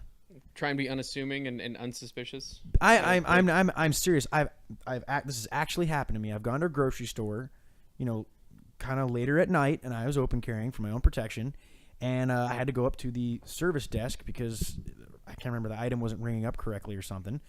I was out there buying, lime and a set of shears And a coconut. I was I was buying 3 bags of lime. 3 bags of lime and some duct tape. No, but I was just buying like I don't know. I was buying something. Case of acid. Yeah, a gallon of PCP, and What and grocery I was store do you shop at? and Kroger. Harris Teeter actually. Yeah, but no, the thing is, I was so well dressed and so well behaved that the young lady behind the counter didn't actually realize that I was open carrying a full size Glock pistol until I was walking out. She was like, I was like, all right, hey, you guys have a good night, you know. And she was like, okay, whoa, you have a gun in your hip. It's like, yeah, it's completely legal here. She's like, I didn't even notice it. Yeah, and that's the thing. You can't. You're ethically and legally bound to pretty much behave yourself, because if you come walking into a fucking place like that, acting like that, with a pathetic Glock that should be concealed in your pocket, acting like a jackass, Or your man purse. or your man purse or fanny Who taught pack, you how to hit your husband? you know, you shouldn't be acting like a dickhead, because you're basically broadcasting that one to the law enforcement and the third part, you know, innocent third party of the local populace there, that hey, I'm a dickhead and I have to compensate for my whatever with this little penis gun. And to the criminals out there, you act like you have a chip on your shoulder. You don't even look around. You have no situational awareness. You're going to get carjacked or mugged. What do you know about what do you know about carjacking? What do you know about everybody? carjacking, Trevor? Oh. Oh. Well, what was this, 2 days ago? 2 days ago, my sister, who lives in New Orleans, was carjacked at gunpoint. Now, luckily, I heard about this pretty much as it was happening, because she was on the phone with her good friend and basically called me as her stepmother was calling the cops. And she's from Texas, strangely enough, since we were talking about Texas earlier. But Republic of. yes. Anyways, but, you know, she calls me. She's like, you know, hey, I haven't heard from your sister. I don't know what's going on. Can you please help me out? Like, I was about ready to start looking up, you know, New Orleans PD and starting from their contact roster and literally chewing out every single person until I got to who I needed to talk to find my sister. Anyways, she's fine. She's not physically harmed. Like, all of her stuff is gone. Her car's gone. Her phone's gone. Everything is gone. But, I mean, when she was kind of recapping the situation to me, like, you know, she basically told me that these guys had seen her in her car. She was on her phone, circled around the block, and then bum rushed her from behind, while she was in her vehicle, and then shoved a gun basically to her nose and took the car by force. That sounds absolutely terrifying. Yeah, I'm not gonna lie. I mean, like, when I talked to her, and like, if you end up listening to this, I'm sorry that I'm recapping this on a podcast, but I mean, it is something serious, and it is something that should be, you know, brought up, that, you know, it's a traumatizing experience. And that just goes to show you have to be, you got to be, for lack of better words here, situational awareness. You have to be careful out there when you're driving around or walking around. You can't be going across the parking lot on your fucking cell phone. Well, this was out in front of her house, though, man. Like, she was in a place where she assumed that she was safe. Like, that's probably the most traumatizing part of it, is like she was like literally feet from her front door. How many feet? Like bird's feet, or like? As the crow flies, or was there like a turn right angle? About 30 feet. About 30 feet. About 30 feet. 30 standard feet, not metric feet. Oh, not metric feet. Okay, those don't exist. Sometimes I get those confused. Yeah, but 30 standard feet. I'm not from Europe. Okay, good. Or Canada or Mexico or any other country. But we should move to Canada. You know, Yeah. it's nice up there, buddy. Yeah. Anyways, Nice. but you know, the carjacking thing was very traumatic, and I've been talking to her regularly to, you know, just to kind of let her know that, you know, like, she's got her support network. You know, the material shit that's gone can be replaced, as inconvenient as it is to lose it. Yeah. But And the it takes a long time to get that level of, you know, comfortability back in your own area. Yeah. Right. So maybe you should make yourself less of a target guy who looked like an idiot today, so you don't get carjacked. And even though you have that gun, you know, Dustin and I both agreed, his demeanor, his lack of, I don't even think he even knew that we were in his little bubble, because he was so intent on just getting in there, paying for his shit, and getting out. I probably could have just taken Like that shopping with a middle-aged man. You know, I felt like I could have just taken the but gun. we're middle-aged men. I could have come up behind him and just taken that gun from him, because he's wearing a Black Hawk Serpa pistol holster. I could just, hey buddy, I got your gun now. Granted, it's a baby Glock. So. I didn't put this much thought into it. I just kind of wanted to buy my soda so I could come home and start drinking and record this and talk to all you guys. But Dustin did make the point that he felt like that was the guy that he would, or a police officer would see that guy and go, well, I guess I know who not to depend on when the shooting starts. Yeah. Yeah, there's always one. But hey, you know, that's all we got for this week. Thanks for listening. We never got around to Rich Kid Rehab. Sorry about that. Well, yeah, we can put save it that. off, and I'm sure you'll hear from us again. And if you have any questions, comments, or rude remarks, make sure you put them on the Facebook page. Or email them to us at thenameisattheend@gmail.com. And that'd be the best way to get in touch with us. If you have anything you want to talk about, have us talk about, or any funny anecdotes or situations similar to the ones that we've described today. There's tons of them. There's plenty. But you guys have a great weekend. Be safe. Have fun. If I run my mouth too much, let me know. If you guys think we're talking too loud, suggestions, man, because we're here for you. We have plenty to say, plenty of dumb shit to say about different topics. If you don't want to hear what we're talking about, give us a suggestion or go listen to fucking. And also thanks again to everybody who's listening to this. We really appreciate your support, and thanks to our special guest Trevor, who popped in unannounced. Yep. But we That are fucking absolutely astounded and ecstatic to have him here. Because Thank you. We're now a three-man wolf pack. So, Yes. All right. Have a great weekend, guys. Have a good one. ladies.